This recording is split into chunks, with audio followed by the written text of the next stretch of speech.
প্রশ্নে বলা হয়েছে কোনো প্রতিষ্ঠানে যতজন লোক আছে তত 25 পয়সা করে দিলে মোট 225 টাকা চাঁদা ওঠে। প্রতিষ্ঠানের লোক সংখ্যা কত?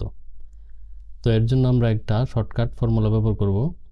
ফর্মুলাটি হচ্ছে লোক সংখ্যা সমান সমান মোট টাকা বাই তত পয়সা রুট।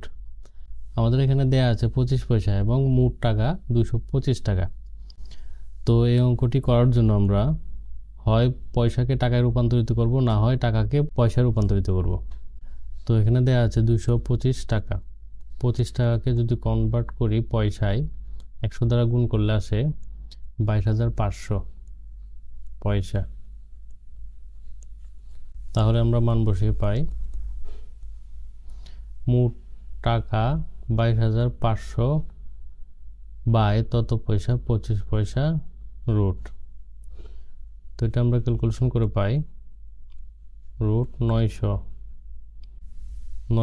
রুট করলে পাই 30 জন। এটাই হবে আনসার।